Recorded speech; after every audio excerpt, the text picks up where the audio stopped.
Hello बच्चों, let us see this question. Velocity filter uses the property of electric and magnetic field to select particles that are moving with a specific velocity. Charged particles with varying speed are directed into the filter as shown in the figure. The filter consists of an electric field and a magnetic field B, each of constant magnitude directed perpendicular to each other as shown. The charged particle will experience a force due to the electric field given by F equal to QE if positively charged particles are used. This force is toward the right. The moving particle will also experience a force due to a magnetic field by F equal to QVB. The force due to the two fields are equal of the magnitude. The net force of the particle will be zero. The particle will pass through the center with its path unaltered. The electric and the magnetic field can be adjusted to choose the specific velocity to be filtered. The effect of gravity can be neglected. पहले हम इस पूरे question को जान लेते हैं. Question क्या कह रहा है कि हमारे पास ये क्या है, एक वेलोसिटी फिल्टर है जो कि वेलोसिटीज को छांटता है. एक स्पेसिफिक वेलोसिटी जो पर्टिकुलर हमारा एटम या कोई भी हमारा चार्ज पार्टिकल कैरी कर रहा होगा, ये सिर्फ और सिर्फ उन्हें पास ऑन होने देगा, और जो दूसरे पार्टिकल होंगे जिनकी वेलोसिटी अलग होगी उन्हें पास ऑन नहीं होने देगा. हमारे पास यहाँ पर कहा जा रहा है कि जो चार्ज पार्टिकल है वो अलग अलग स्पीड से इस फिल्टर के अंदर से आ रहे हैं.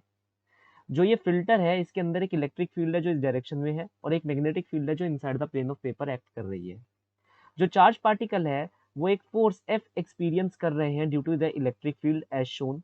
वो इस डायरेक्शन में जो इलेक्ट्रिक फील्ड लग रही है इसकी वजह से उसे क्या लगेगी, एक फोर्स लगेगी जिसका मैग्नीट्यूड कितना है, Q इंटू ई. अब ये डिपेंड करेगा nature of the charge particle पर कि उसे किस तरफ फोर्स लग रही है इलेक्ट्रिक फील्ड की वजह से. अगर पॉजिटिवली चार्ज पार्टिकल हम यूज कर रहे हैं यहाँ पर, उसने यहाँ पर कह दिया है कि हम क्या यूज कर रहे हैं, पॉजिटिवली चार्ज पार्टिकल, तो ये जो फोर्स है ये सीधे हाथ की तरफ लगेगी फॉर ऑब्वियस रीजंस, इस तरफ लगेगी. देन हमसे क्या कहा जा रहा है, the moving particle will also experience a force due to the magnetic field. जो ये मूविंग चार्ज पार्टिकल है इस पर मैग्नेटिक फील्ड की वजह से भी फोर्स लगेगी, दैट विल बी QVB.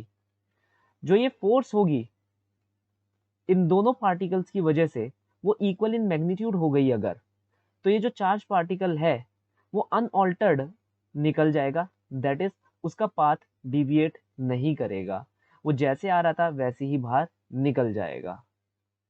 हमसे ये कहा जा रहा है कि ये जो इलेक्ट्रिक और मैग्नेटिक फील्ड है दे कैन बी एडजस्टेड, हम इन्हें एडजस्ट कर सकते हैं ताकि हम स्पेसिफाइड वेलोसिटीज को फिल्टर कर सके, और हमें यहाँ पर ग्रेविटी का सारा इफेक्ट नेग्लेक्ट करना है.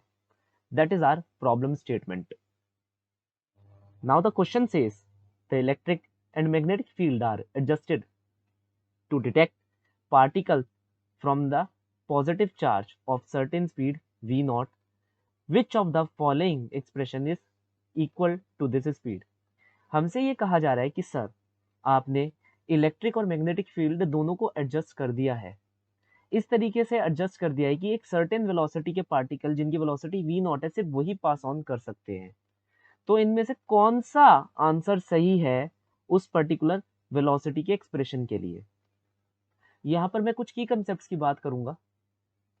की कंसेप्ट इज, अगर एक चार्ज पार्टिकल को undeviated from the electric and magnetic field निकलकर जाना है, then the force due to electric field must be equated to the force of magnetic field. दोनों फोर्सेस को इक्वल होना पड़ेगा जिसकी वजह से नेट फोर्स जीरो हो जाएगी. अगर नेट फोर्स जीरो हो जाएगी तो नेट एक्सेलरेशन जीरो हो जाएगा. नेट एक्सेलरेशन जीरो हो जाएगा तो कोई भी डिविएशन हमारे पार्टिकल के पास नहीं आने वाला, कोई भी डिविएशन नहीं हो सकता जो हमारा पार्टिकल हमें दिखाएगा, वो अनडिविएटेडली एक ही लाइन में चला जाएगा. तो इसके तहत मैं ये कह सकता हूँ QE should be equal to QVB. यही हमें फॉर्मूला दे रखा है यहाँ पर दोनों फोर्सेस का. V की जगह जस्ट मैं लगा दूंगा V नॉट, क्योंकि इस पर्टिकुलर वेलोसिटी पर ये काम हो रहा है. Q से Q मैं काट दूंगा, V नॉट की वेलोसिटी आ जाएगी E upon B, which is your option number 4. So the final solution for the following problem is option number 4. Hope you understood well. Best of luck.